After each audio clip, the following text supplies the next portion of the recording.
இன்று மாலை ஆரம்பமாகிறது. சந்திர கிரகணம் வெறும் கண்களால் பார்ப்பது பாதுகாப்பானதா? இந்த நட்சத்திரக்காரர்கள் கவனமாக இருக்க வேண்டியது ஏன்?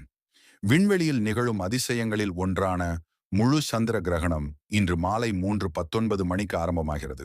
சூரியன், பூமி மற்றும் சந்திரன் ஆகிய மூன்றும் நேர்கோட்டில் சந்திக்கும் போது பூமியின் நிழல் சந்திரனை மறைப்பதையே நாம் சந்திர கிரகணம் என்கிறோம். இது பௌர்ணமி தினத்தில் மட்டுமே நிகழும் ஒரு நிகழ்வாகும். ஆனால் ஒவ்வொரு பௌர்ணமியிலும் கிரகணம் ஏற்படுவதில்லை. இந்த மூன்று கோள்களும் துல்லியமாக ஒரே நேர்கோட்டில் அமையும் போது மட்டுமே இது சாத்தியமாகும். சந்திர கிரகணம் முழுமை, பகுதி மற்றும் அரை நிறம் என மூன்று வகைப்படும். இதில் முழு சந்திர கிரகணம் என்பது சூரிய ஒளியை பூமி முற்றிலும் தடுத்து அதன் நிழலை முழுவதுமாக சந்திரனின் மேல் விழச் செய்வதாகும். சூரிய ஒளி பூமியின் வளிமண்டலத்தின் வழியாக வளைந்து சந்திரனை அடைவதால் நிலா அடர் சிவப்பு நிறத்தில் காட்சியளிக்கும். இதனால்தான் இதனை பிளட் மூன் என்று அழைக்கிறோம். கிரகண நேரம் இந்திய நேரப்படி ஆரம்பம் மாலை 3:19 மணி மத்தியமம், மாலை 5:03 மணி முடிவு, மாலை 6:47 மணி ஜோதிட ரீதியாக இந்த கிரகணம் பரணி, பூரம், பூராடம், மகம், உத்திரம் நட்சத்திரங்களில் ஆதிக்கம் செலுத்துவதால் இந்த நட்சத்திரத்தில் பிறந்தவர்கள் கிரகண சாந்தி அல்லது பரிகாரங்கள் செய்து கொள்வது நல்லது என அறிவுறுத்தப்படுகிறது. சந்திர கிரகணம் இந்தியாவில் தெரியுமா? சந்திர கிரகணம் இந்தியாவில் தெரியும். எங்கெல்லாம் பார்க்கலாம்? வடகிழக்கு இந்தியா, அஸ்ஸாம், அருணாச்சல பிரதேசம், மேகாலயா மற்றும் கொல்கத்தா, பாட்னா போன்ற இடங்களில் கிரகணத்தின் இறுதி நிலையை அடர் சிவப்பு நிறத்தில் ரசிக்கலாம். மற்ற நகரங்கள் சென்னை, பெங்களூரு, மும்பை, டெல்லி மற்றும் ஹைதராபாத் ஆகிய பகுதிகளில் இந்த முழு சந்திர கிரகணத்தை தெளிவாக காண முடியும். வெறும் கண்களால் பார்க்கலாமா? சூரிய கிரகணத்தை போல் சந்திர கிரகணத்தை பார்க்கச் சிறப்பு பாதுகாப்பு கண்ணாடிகள் தேவையில்லை. இதனை வெறும் கண்களால் பார்ப்பது முற்றிலும் பாதுகாப்பானது. இன்னும் தெளிவாக கண்டு ரசிக்க விரும்புபவர்கள் தொலைநோக்கி டெலஸ்கோப் அல்லது பினாகுலர்ஸ் பயன்படுத்தலாம். கோவில்கள் மூடப்படும்.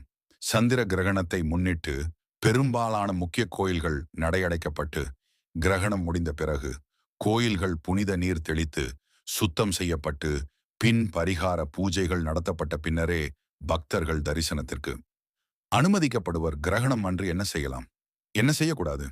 கிரகணம் தொடங்குவதற்கு 2 மணி நேரத்திற்கு முன்னதாகவே எந்தவித உணவும் உட்கொள்ளக்கூடாது. கர்ப்பிணி பெண்கள் வீட்டை விட்டு வெளியே போகக்கூடாது. ஆலயங்கள் அனைத்தும் மூடியிருக்க வேண்டும். கிரகண நேரத்தில் ஆலய தரிசனம், கிரகண நாளில் எந்த சுப காரிய நிகழ்வையும் நடத்தக்கூடாது. கிரகணத்தின் போது நகங்களை வெட்டுவது, முடியை சீவுவது, பல் துலக்குவது போன்ற செயல்களை தடுக்கவும். கிரகணத்தின் போது நவகிரக துதியை பாராயணம் செய்யலாம். அதுபோலவே சந்திர கிரகணத்துக்கான துதியையும் பாராயணம் செய்யலாம். கிரகண விமோசன காலத்தில், அதாவது கிரகணம் முழுதும் முடிந்ததும் ஸ்நானம் செய்துவிட்டு ஆலய தரிசனம் மேற்கொள்ள வேண்டும். ஆலய தரிசனம் செய்துவிட்டு தீபம் ஏற்றி வழிபட்டால் கடன் தொல்லையில் இருந்து விடுபடலாம். கிரகணம் முடிந்ததும் பித்ருக்களுக்கு தர்ப்பணம் செய்வது நல்லது. ஆலய தரிசனம் மேற்கொண்ட பிறகே உணவு உட்கொள்ள வேண்டும். சந்திர கிரகண காலத்தில் வீட்டில் இருந்தபடியே இறைவனை துதித்து இறை பாடல்களை பாராயணம் செய்வது நல்ல பலன்களை கொடுக்கும். கிரகணம் முடிந்ததும் ஆலய வழிபாடு செய்வது இன்னும் சிறப்புகளை கொடுக்கும். கர்ப்பிணி பெண்களுக்கு நேரத்தின் போது வெளியே சென்றால் அவருக்கும் அவரது குழந்தைக்கும் பாதிக்கக்கூடியதாக சில கதிர்வீச்சுகள் ஏற்படும். கர்ப்பிணி பெண்கள் கிரகண இதனால் பிறக்கும் குழந்தைக்கு சில ஊனங்கள் ஏற்படும். பிரசவ காலத்தில் தாய்க்கும் சில சங்கடங்கள் ஏற்பட வாய்ப்புண்டு. இதனை ஆராய்ந்துதான் சாஸ்திரங்கள் கிரகண காலத்திற்கென சில நியதிகளை வகுத்துள்ளன. இவற்றில் முக்கியமானவை கர்ப்பிணி பெண்களுக்குரியவைதான். கிரகண காலம் முடியும் வரை அறையை விட்டு வெளியே வரக்கூடாது. எந்த வேலையும் செய்யாமல் தெய்வ சிந்தனையுடன் இருக்க வேண்டும் என்று சாஸ்திரங்கள் கூறுகின்றன. விண்ணை நோக்கி பாருங்கள்.